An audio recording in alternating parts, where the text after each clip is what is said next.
Hi there, and welcome to Beer Christianity, episode 10, which is part 3 of our series arc on Halloween. Welcome, my name's Jonty. I am currently drinking a beer that was given to me by a friend of mine at work called Kat, who is a legend and just super fun and really great to hang out with. And she gave me this beer because I'd never heard of it. It's called Toast. This is, in fact, Toast Craft Lager, which is crisp, refreshing, and planet-saving. Let me take this.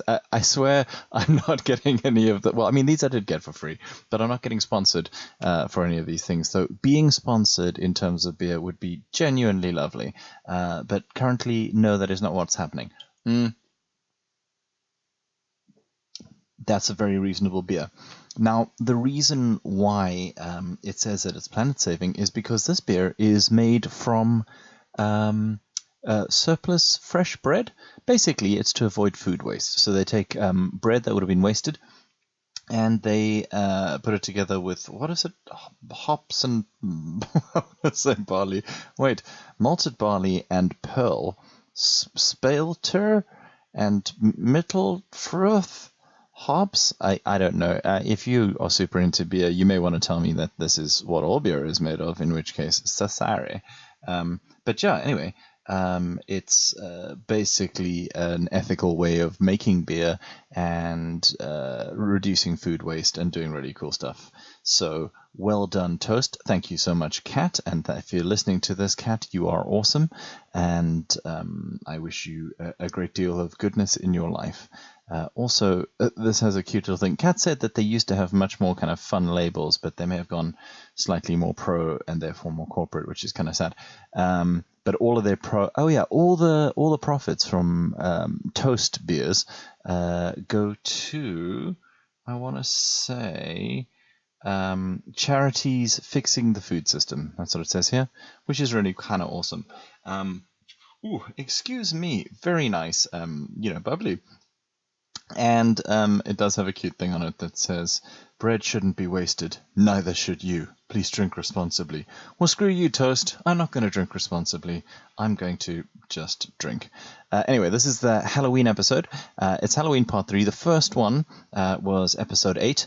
That was Peter Laws. We were trying to talk to him about, Halloween horror and all that kind of stuff. And we got onto a kind of deep thing. So if you're into a deep conversation about whether God would allow people to be eternally tormented in hell, episode 8 is the one for you. Episode 9, me, Laura, and Drabs were kind of tired. Some of us were on medication. And we started talking slightly incoherently about whether Halloween was okay or not, without much of a plan, and I think it shows. Anyway, there wasn't enough time to put all of that conversation onto that podcast because people don't like it when the podcast goes longer than an hour. In fact, if you wanted to get in touch with us and tell us how long our episodes should be, that'd be fantastic because, I don't know, man, like, as far as I'm concerned, they could be 4 hours long, but I'm guessing you wouldn't love that. So anyway, episode 9 was the first half of that conversation, but I didn't get to finish all of it, even though I lost some of the files, so we must have been talking for ages. It also featured Peter Laws giving the first half of his recommendations for horror movies for Christians. So this episode is really just part 2 of that, part 3 of the whole kind of Halloween arc. And it is all about Halloween and horror movies, and I think we may take a few tangents here and there, but generally speaking, that's what it's about. And Peter will give the rest of his recommendations, some of which get pretty freaky, not gonna lie, not sure I'm on board, but then I haven't seen some of the films, so that's okay. And if you're interested in articles on Halloween and horror, episode 8 opens with me telling you a few that you can go and check out. Without further ado, here's the big boo. No, that didn't work. That was a kind of big boo, like a ghost going boo. Cool. Happy Halloween. Thanks to Kat for the toast, and thanks to Toast for what you're doing. That seems pretty cool. This is Beer Christianity, Halloween Part 3. Let's do this. Right, I had an objection to Halloween.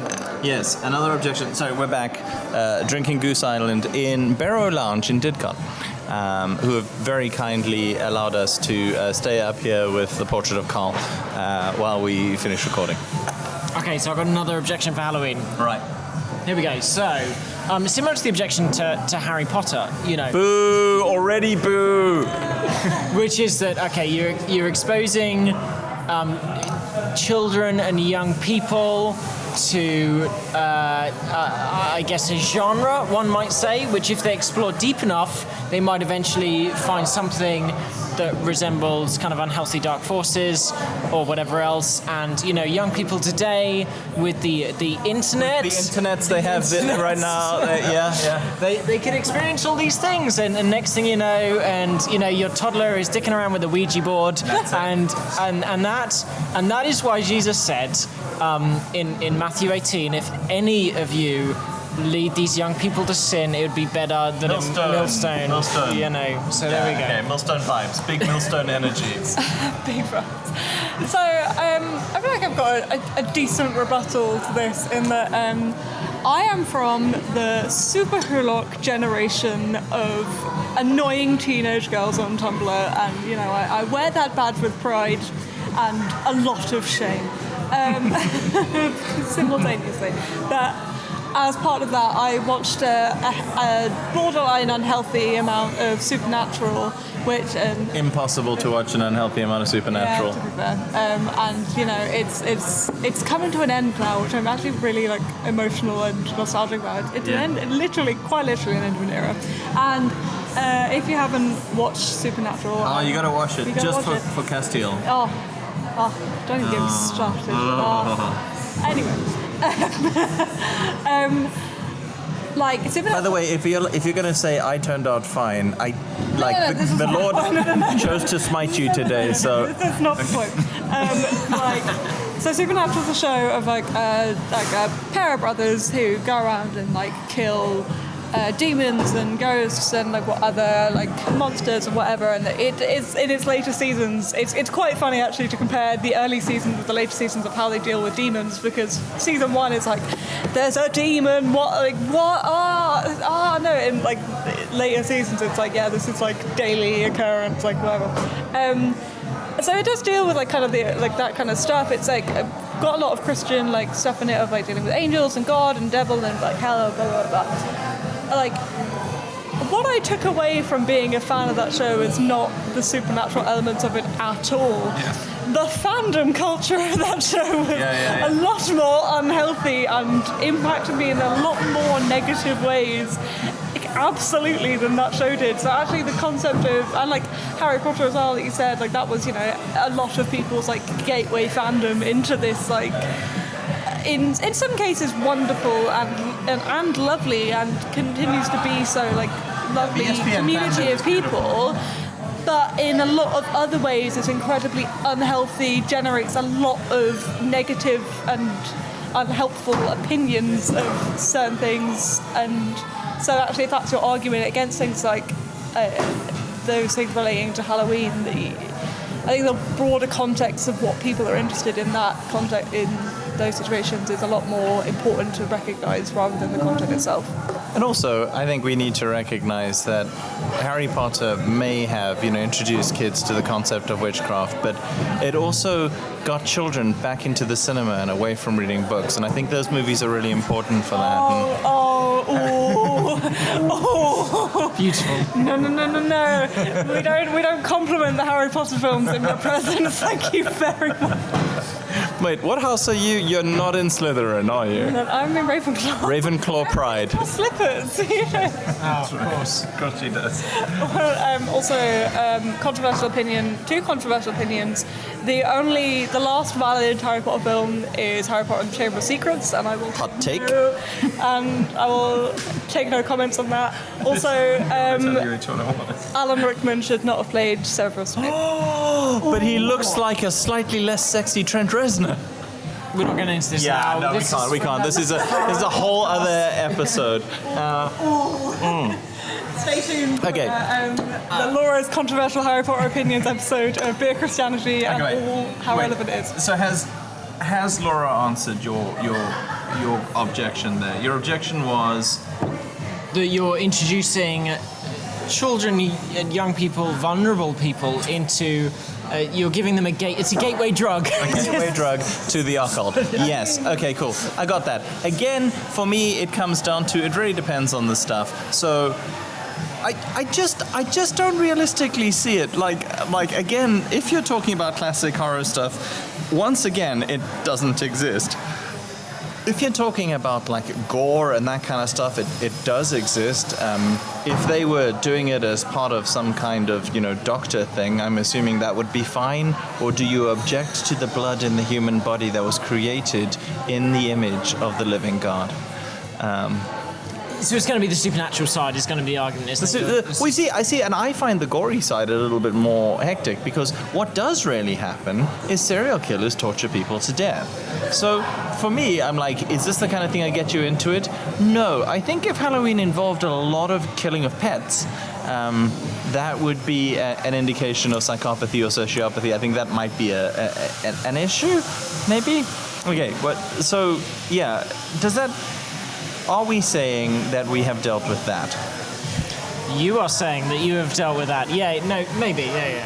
Yeah, I mean, it seems hard to kind of, I think you could say that somebody could have got into it that way, and you start off listening to Rage Against the Machine, and before you know it, you're posing in front of portraits of comics, Yeah. The Jonathan Lang story. Okay, I got another one then. All right.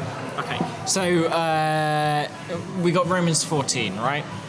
And every time you say amongst this, you say the Bible verse, and I'm just like, just remind me. Which is, along the lines of a servant stands or falls before his own master, and the weak and the strong, and if one Christian thinks it's okay to just eat vegetables, another. Yeah, we have weak this faith. verse. Yeah, it's a thing. Yeah. I'm glad you remember. Read that verse out. And so, and I hesitate to use this because too often this is hijacked by liberal Christians to say we're the strong ones and conservatives are the weak ones because you won't participate in alcohol or whatever else it might be, but Halloween included. But nonetheless, there is a strong message to both camps in this, which is kind of like do not judge one, and that's almost to the conservatives, if you like. Do not judge the liberals. To the liberals, it's do not lead those conservatives into sin. And so, is there something in that? Yeah. Because the interesting thing about this passage is it actually, for me, introduces a little bit the idea of the relativity of sin. That actually, if it's wrong for you, then it's wrong, and if it's right for someone else, then it's kind of okay. Yeah. And if you've got someone with a view that Halloween's okay, and they're trying to enforce this not enforce, but do you know what I mean? Push this on someone who's actually uncomfortable with it. Is there a message in there that says actually, fair enough, if you feel happy going to the Halloween party, then knock yourself out, but don't feel the need to create a podcast for the wider evangelical community that says this is okay. But what if there are people on the internet who are wrong, Drabs? I don't understand. I don't even understand the words you're saying right now. No, I think that's a really good argument actually, and if I could conceive of any path to destruction that comes from this, I would. What I think this is a vanilla basic bitch aesthetic being elevated to the level of ethics or morality by people who haven't bothered to think through their aversion to aesthetics that they're not used to. And the fact is that with repetition, they would become used to it, and they would be fine with the aesthetics that they find repugnant. They won't, because they're so live, laugh, love that they find anything slightly edgier than that to be. It's that thing that people say of I'm going. It makes me uncomfortable in my spirit. It doesn't make you uncomfortable in your spirit. It just makes you uncomfortable. Because it's art, because it's an aesthetic you don't like. And I think we need to be really careful of elevating our aesthetic to something more than a personal taste. obviously that doesn't apply to music. There is good music and there is garbage, but when it comes to like your fashion choices, or like what kind of movies you like, or like what kind of vibe you like from your average pagan origin festival, like I don't see I don't know. I don't see how this is anything more than, well, I prefer those kind of clothes to these kind of clothes. I think so much of this, I'm kind of like, it bugs me that people don't think any of the stuff they think their kids are wearing now is a problem. Like, your kid's wearing a T-shirt with the logo of a multinational corporation on it. That logo is being used to brainwash people all over the world to pay over the odds for clothes that are made in sweatshops, enslaving people. And you're fine with that, but if they fucking look like a vampire that doesn't exist, then that's a pathway to evil. Literally, allowing your children to wear label clothing and to be into that sort of stuff is a gateway to consumerism, to the worship of the profit-like motive, to a conformity, a genuine conformity to the way of this world that I think is incredibly damaging to the whole world. Hey man, what's that? I literally just bought my 5-year-old daughter her first pair of Nike trainers. Part of the problem. For real, dude. No judges. In my defense, you know, my completely indefensible policy with Nike is I buy it secondhand, so I'm not necessarily directly paying for the evil, even though I am promoting it. So hey, I'm not an ethical, Didcotter, but I just wanted to. Oh, shut up. I don't understand why you would wear.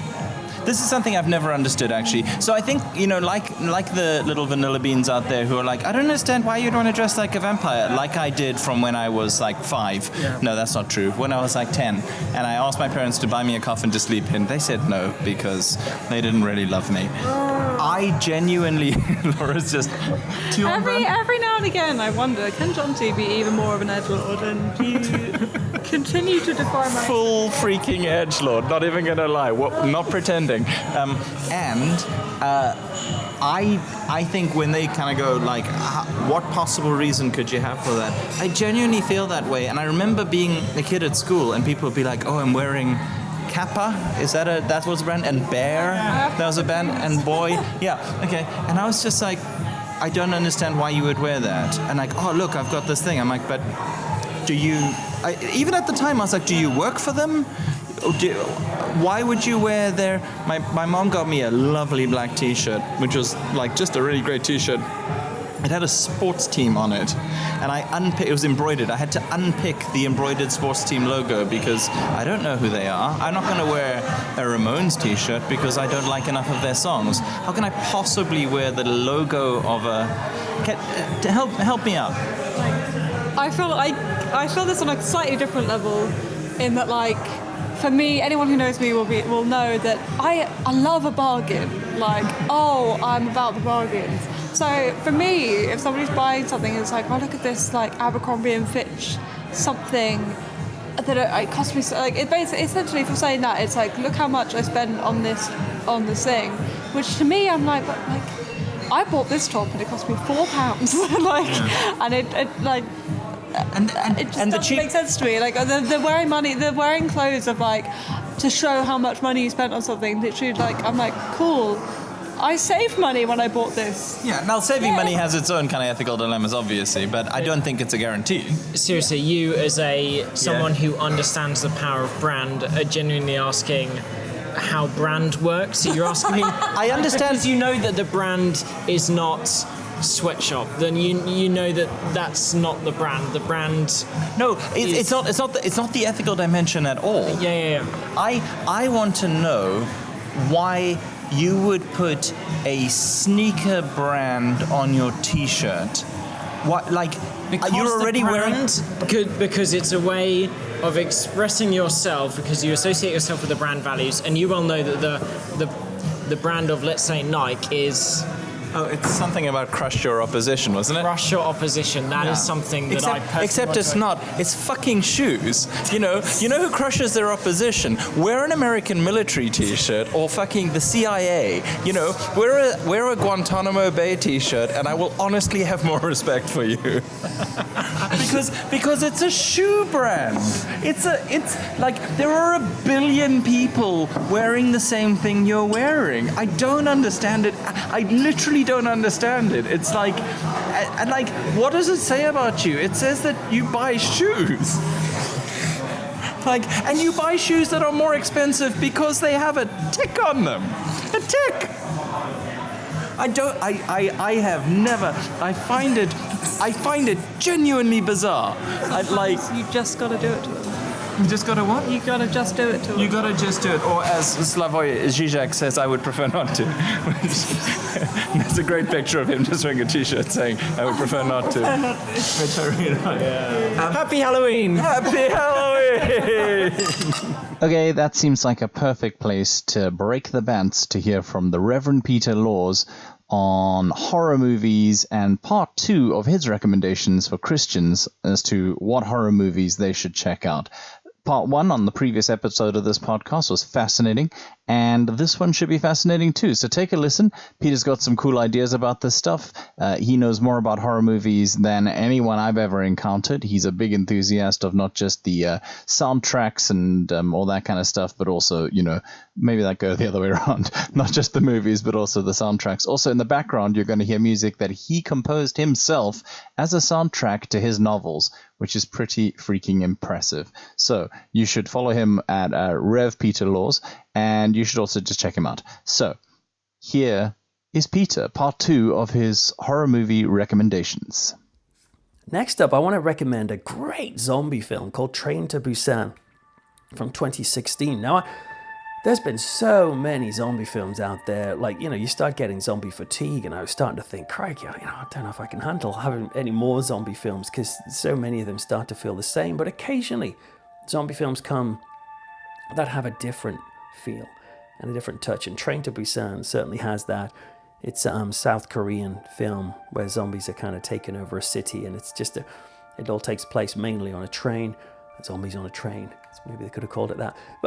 But oh my goodness, it's exciting.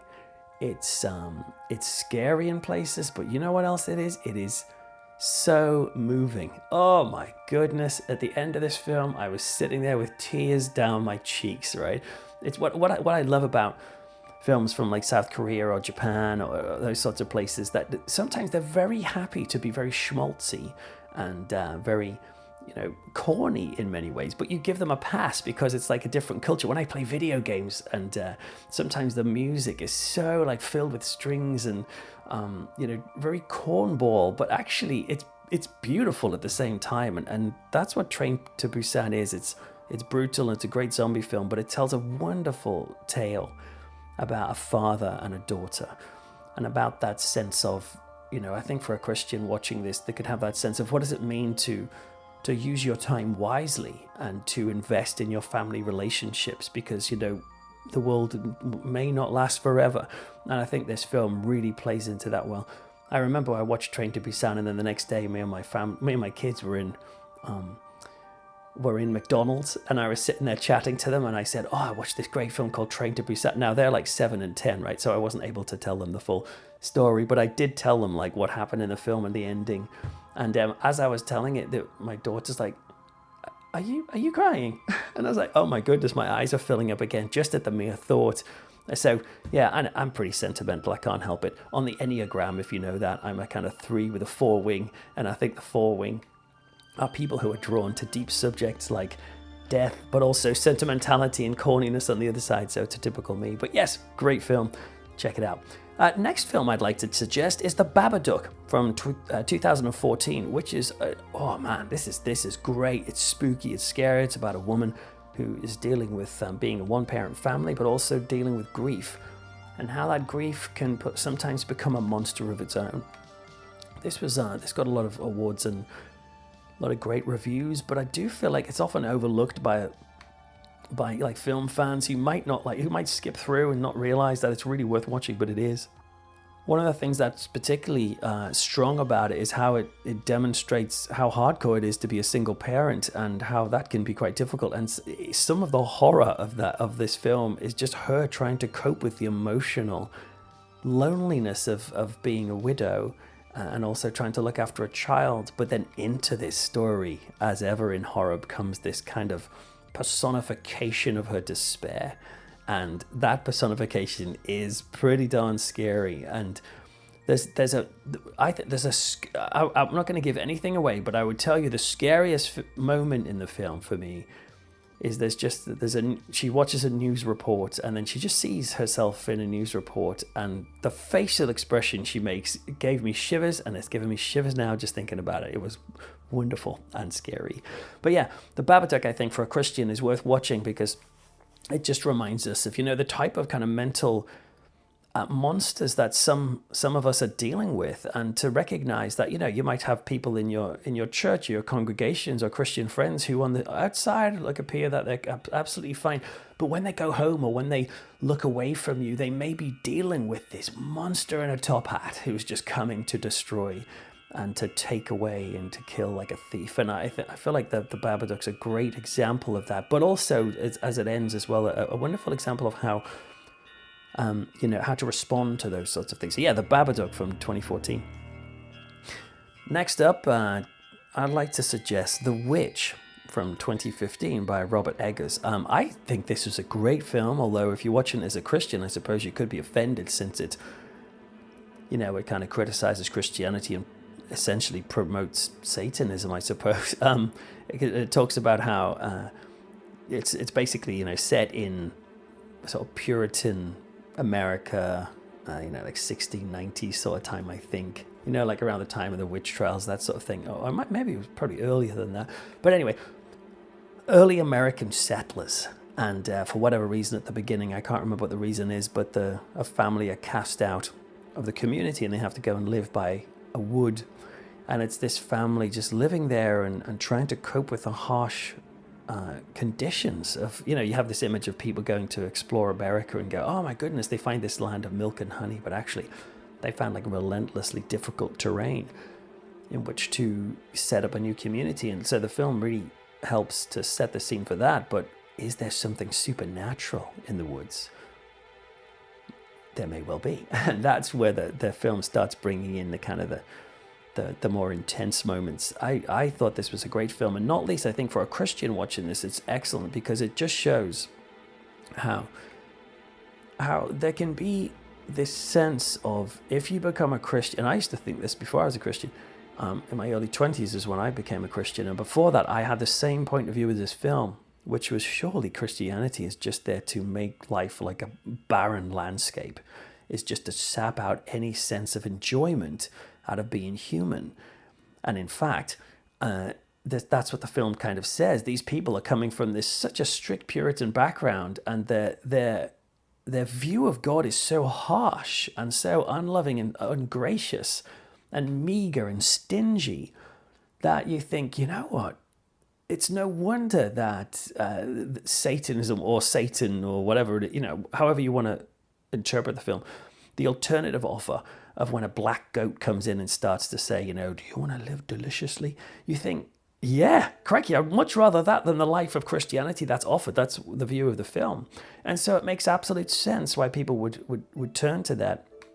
And I found that watching that as a Christian is a reminder to realize that, our faith is a delicious faith. It has like so much goodness to it. But a lot of people out there, and maybe even ourselves sometimes too, do not see the flavor in it because it just feels like, I don't know, just feels like bread and water, like we're being fed something that's really banal and has not got much to it. And it's perhaps our job to, maybe that's what the whole salt thing is about. People keep saying, oh, we have to be salt and light.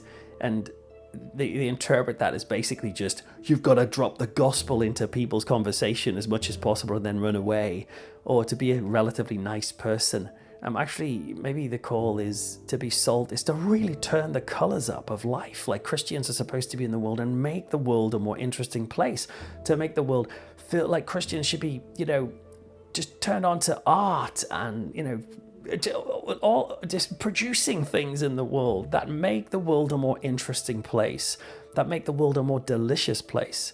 And I think The Witch is a great sort of object lesson in what happens when Christians don't do that. And it means that, the devil has all the good music thing. So anyway, mind you, I went off on one there, and I'm realizing I'm not a big believer in the kind of sacred secular divide, by the way. So I think, we can find God in lots of art. I think you find God in The Witch, for example, which would maybe annoy some people, but I think that's the case. But I suppose my point is, are we as Christians supposed to be known as the people who do not live deliciously? And that is a problem. Because life is supposed to be a jumble of brilliance, I think. What a terrible phrase, but that's what came to mind. The last point I'd like to make, the last film, have I gone 11? Oh well, here's a cheeky extra one, is a film called Await Further Instructions, which is currently on Netflix. It's coming up to Christmas, so you might want to watch this towards Christmas, who knows. But this is a pretty interesting film, a kind of independent film from England where it's a classic family Christmas where everyone gets together in a sort of suburban house. They're having a nice time. But then when they wake up the next day, they find that all the doors and all the windows have been kind of not boarded up as such, but they have been covered up and they can't get out the house. And they're like, what the heck is going on? They can't get out. They can't make a phone call. They put on the TV and the TV just says, await further instructions. And the film is just them waiting, watching the television and either deciding to follow the instructions of the TV when the instructions come or not following them. I think watching this as a Christian, it's a brilliant, it's a bit up and down, by the way. It's not the greatest film in the world, I've got to be honest, but it is pretty good. And the theme and the idea of the Twilight Zone-y type scenario is thought-provoking. Because it's telling you, what do you do with authority? Do you just blindly follow authority? Do you just sit there and in your church or wherever and just say, oh, well, the guy up the front said it? Or I picked up this book, this Bible commentary, it says that, so I better just follow it. And there's obviously, there's a good thing about being open to be teachable and all that sort of stuff. I'm not saying we should be in a constant state of rebellion. That's not what I'm saying. But sometimes blind following without asking questions of your instructions leads to some pretty unpleasant situations, which is what happens in Await Further Instructions. So yeah, I reckon for the Christian rebels out there, that's a horror film worth watching. So there you go. There's a list of, just rambled really off the top of my head, but there's a list of horror movies which I think have a cool Christian vibe. Check them out. And if you want to, you can also check me out. That sounds weird. You can also check me out at revpeterlaws.co.uk or read my book, The Frighteners, Why We Love Monsters, Ghosts, Death and Gore, which is a kind of me on a trail through Transylvania and Rome and Britain, trying to understand why people have a morbid streak and defending it. And also I'm the author of the Matt Hunter crime fiction series, which is a series of books with a guy called Matt Hunter, who used to be a church minister and is now an atheist professor who helps the police solve religiously motivated crime. How sweet. And in the latest one, Severed, he's dealing with a cult who believe that the Trinity, the Holy Trinity, are not a loving community at all, but in fact are more like the sort of the ancient Greek gods, and that God the Father is furious and hate-filled towards Jesus because of Jesus' growing popularity as the Son, and so that Jesus did not go to the cross willingly, but was actually forced there and murdered by a kind of megalomaniac father. And this is Matt Hunter has to deal with an attempted murder and or a murder at the beginning of the book, and has to go into deal with this crazy pseudo-Christian cult. And I've just finished the fourth one called Possessed, which is about demonic possession. Anyway, I digress. I'll get you back to Jonty now, but there you go. Bunch of horror. Hope you enjoy them. Bye. Okay, but on on this theme, this branches perfectly into a anti-Halloween debate of Halloween today has become so commercialized. It's lost its true values. It's been co-opted by the corporate interests, by big Halloween. Oh, swear that it's like Black Friday. No one thinks about the true meaning of Black Friday. Exactly. But like for real, like Halloween today is I mean, nobody even celebrates Walpurgisnacht anymore. But there's also just like so many like.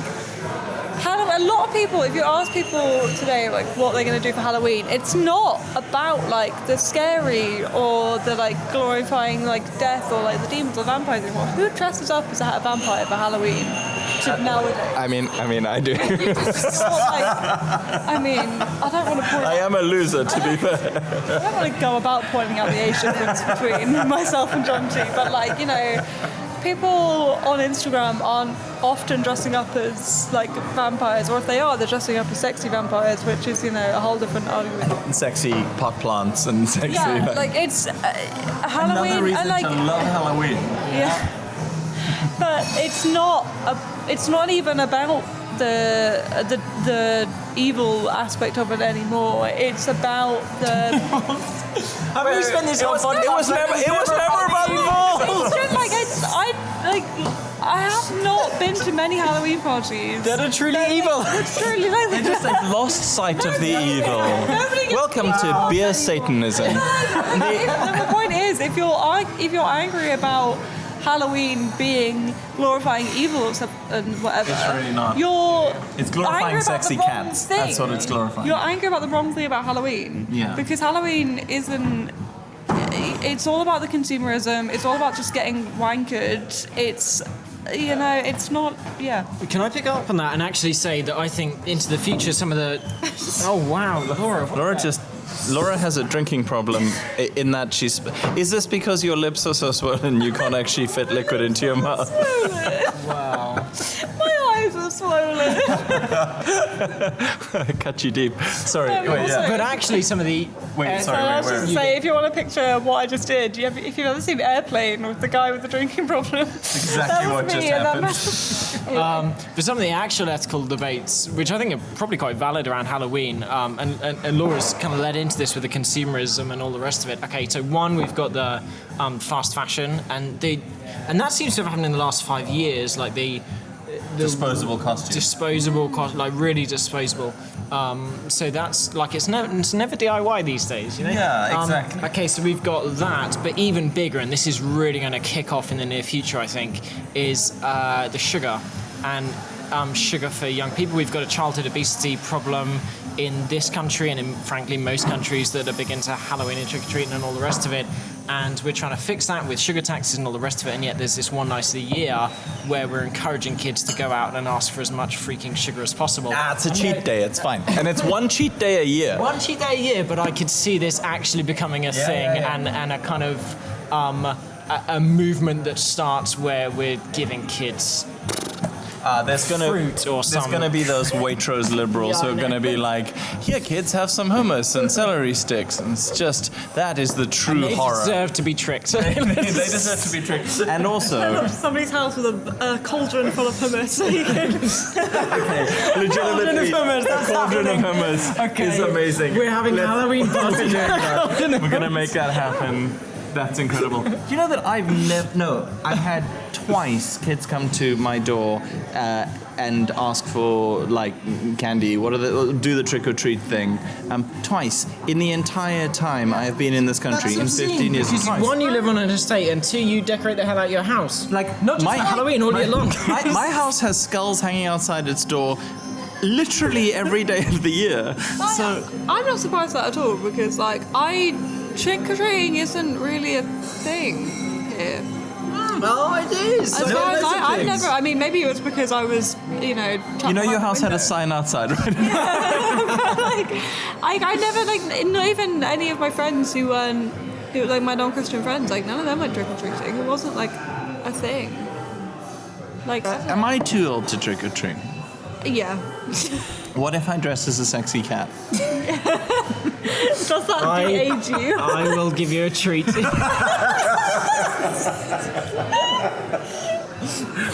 Good. Okay, so one of the other things that that comes up is we should stand out from that we shouldn't be conformed to the thinking of this world, but instead be renewed by the something of our spirits. Wait, something? No, Anyway, Romans 12:1-2. Oh my goodness, you're such a Christian. So Bible Baptist in Mechanicsville, Mechanicsville. And I find this genuinely bizarre that the way we want to stand out is, hey, we can't have fun. You know, the rest of the year, the people who hate Halloween are like, hey man, Christians can have fun. We're like everybody else. We're going to go to a bar and ignore the weaker brother, by the way, and drink in front of them. We're going to participate in mainstream culture that is horrifically exploitative to the poor, and, you know, buying into some huge corporate agendas that are, I think, the rulers and principalities and dark powers of this world.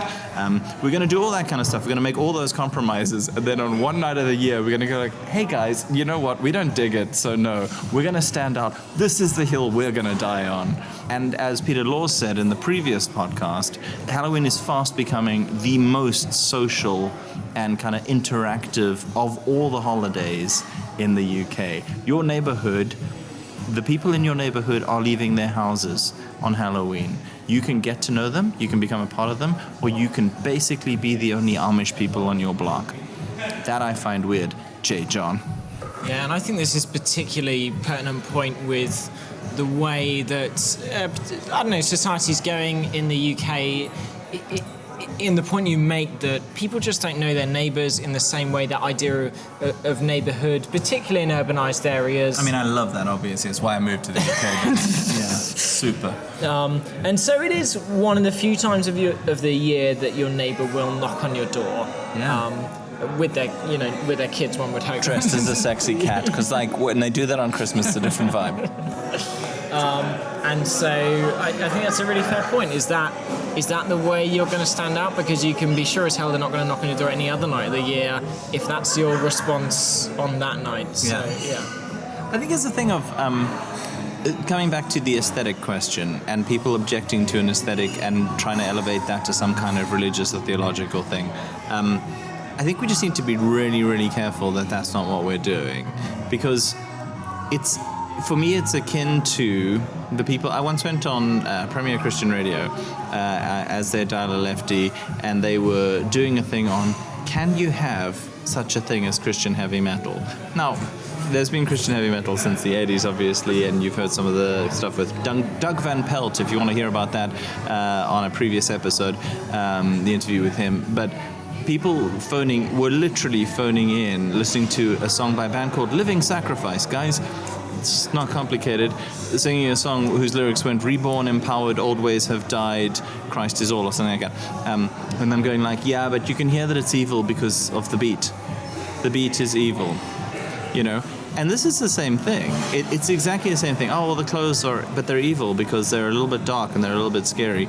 And I think the idea of catharsis through laughing at darkness may be something that I think we need to accept as possible psychologically and useful. I also think if we were to, chill the hell out and go, this is just a bit of fun.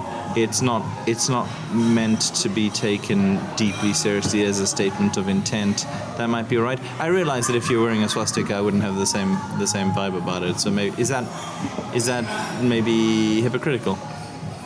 I think the general line, chill out, is hypocritical, because as soon as it comes to corporations or whatever else, you'd never use. What I'm pretty chilled out about that. I don't think I'm going to agree about it at all. Yeah. Okay. Yeah, I get where you're coming from. Absolutely. Just yeah. I don't know. Okay. Any other objections? Okay. One more objection to Halloween. Okay. How about? And this is related to the Romans 14 thing and the weaker brother and all the rest of it. But does the desire to please God in fact please God? That's a question. If I desire like the Thomas Merton prayer. Absolutely. So if the desire to please you does in fact please you, and there are limits to this argument because I know Christians in Mechanicsburg who in desiring to please God they vote for Trump, and I'm just not convinced that does in fact please God. But if their sincere desire to please God, and doing that is by abstaining from something, and bear in mind that abstaining from something, irrespective of what it is, for the sake of pleasing God, even if it's a good thing, is encouraged in Scripture. It's something we celebrate in Lent and fasting and all the rest of it. So the very fact of abstaining from something to try and please God, does God look favourably upon that? Yeah. And how does God view that? And if He looks at your heart and your intentions... Yeah, and I think if you give something up for God, God will be pleased by your heart. I think also God can be pleased by you even when you're being a dumbass. I believe that's actually Matthew 67 verse 4. Final thoughts on that, on the idea that these people who are trying to please God by saying that Halloween is terrible, like, at least they're trying to do something nice, whereas mostly when I'm going out on Halloween, I'm just trying to have a good time because I quite like the aesthetic, and for once, everybody's dressed the way I want them to dress. Yeah, I think there's something in that. I think, so going back to the kind of light parties argument of okay, they are entirely anti-Halloween, and we've listed some reasons why that's maybe not the best thing. But the point of a light party is it's seeing the light. It's seeing the nice things in the world, and it's quite difficult to get down on that as a concept of hey, I understand why people want to do that. It's hey, I see you having this, you don't have to be so overtly what you're doing is sinful and we're going to do this nice thing, which is less so. But if your argument is hey, I see you doing your thing, that's cool, I'm going to do something which is going to celebrate all the nice things in the world. And we could be better at that during the rest of the year, but this time let's actually have a day where we're going to do that, which I find difficult to shut down. That is very fair. I think that's solid. I don't think that's solid. I mean, the issue with that is that that's not what light parties about generally. But if that's what light parties... Have you been stung on the tongue? If that's what light parties were, that would be great. I think if that was the case, that would be wonderful. And I like the idea of people going, hey, that's not my scene. I'm not into that dark stuff. I don't, when people say I prefer Taylor Swift to Marilyn Manson, I'm like, okay, I genuinely don't get it, but okay. I must know Marilyn Manson's song. I'm sure you must. I will do. Anyway.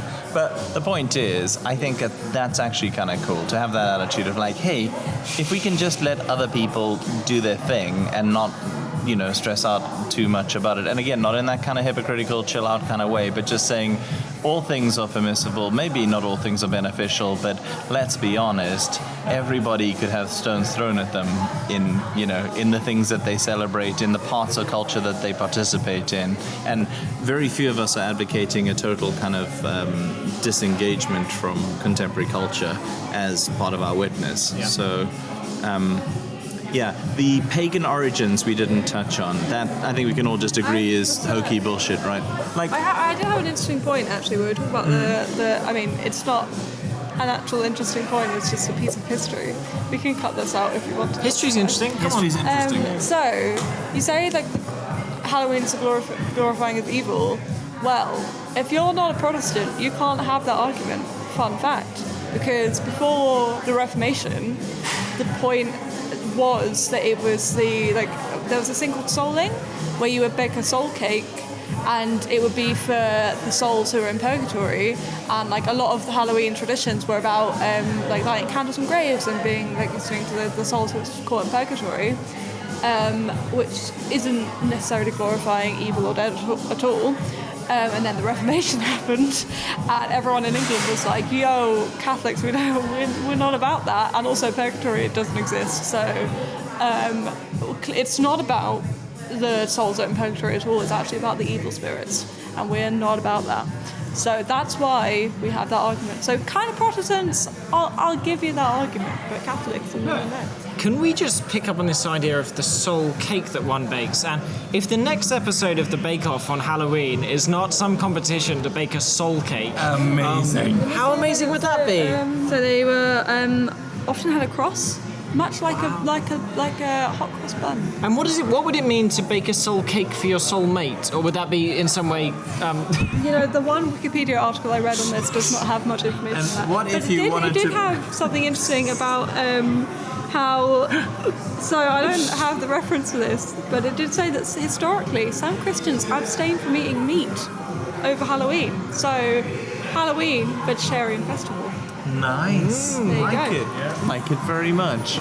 Okay, so generally speaking, we have in unsurprising news come down on the side of Halloween's probably fine, so chill out. Be nice. Yeah, just be nice. That's basically what it is. I really like it because I get to buy all of these skull things at this time of year that from sustainably sourced places. Absolutely not. No. One of them has a Nike brand on it. Just boo it. No? Is that... good. No, that's terrible. We'll close on that one. Okay, we'll close on that. Cool. Thanks for listening to Bare Christianity. You heard Peter Laws earlier. Interactions. Oh, yes, we need to do the interactions. Wait a minute. Okay, wait. Thanks. So I was about to say, thanks for okay, yes, we got to do the interactions because we got to do some shout outs to the people who shouted out to us. First of all, if you want to catch all of our stuff and find where you can find links to us on Apple Podcasts and Stitcher, not Twitter, and Twitter. Twitch every week. On Twitch. Constantly playing Fortnite. So anyway, you can find us on beerchristianity.libsyn.com. You can follow us on Twitter at beerxianity. You can email us beerchristianity@yahoo.com. And yeah, there's lots of good stuff. We also want to just shout out to our glorious listeners. So now is your feedback part of the podcast, where we just wanted to say to respond to some people, and we've got one here from Sarah Linney, who says, just had the London commuter's nightmare of a journey home, but it gave me a chance to listen to the first 2 episodes of your podcast, which made the whole experience marginally less hellish. So shout out to you, Sarah. We are making it marginally less hellish since 2019. That's what we're aiming for. Yeah. Also, since 2011, hey? Yeah. The first ever archived Beer Christianity. I've deleted that from the internet. You can't even get it. Yeah. It's very sad. It had a brilliant joke about relating heavy metal to lefty theologians, and it made a reference to the Richard Rohr, as in That's amazing. I had forgotten my that. favourite part of that podcast. Okay. All right. We've also got another comment from... Yeah, to Angela Foster, and I can't read out the whole thing because it's basically a thesis, but we just want to thank you, Angela, for taking the time to get in touch. I love your kind of link between N.T. Wright and William Carey, and I'm definitely very keen that we do a podcast, as Angela suggests, on alternative systems to capitalism. Yes. That'd be just wonderful. Has that not been every single episode of this? Well, we have been picking one particular system, but yes. But yeah, a huge thank you to Angela. Thanks for listening. Thanks for your comments. Yes, and thanks to everybody who's been liking and listening and sharing, and thank you to everybody who has been reviewing us on Apple Podcasts and on Spotify. Well, on Amazon, you can't review on Spotify, but you can rate us Basically, on I'm going to stop it there because the weird sounds in the background are irritating me too much. So we didn't say much of any value, I mean, generally, but definitely towards the end there. So I'm not going to leave you to be irritated by that. You're not imagining it. It's not your headphones. There are some weird electronic sounds happening in the background of that bit of chat in Berro Lounge. So either Berro Lounge is haunted and there are dark spiritual forces trying to destroy this podcast, or It's a really old recorder with a really old SD card in it, and I definitely may have lost half of our chat while we were there just because it all corrupted and I couldn't download it. So yeah, anyway, I'm not going to make you endure it anymore. I think you got the general gist of what we were saying. Thank you so much to everybody who listens. Thank you to you specifically for listening. It's really cool to know that people do. Drop us a line on Twitter or an email or whatevs and say hi, tell us what you like, tell us what you'd like us to do more of, and keep listening. Do share, do review, do rate, do wop, do be do. Have a nice evening /morning /afternoon. Bye.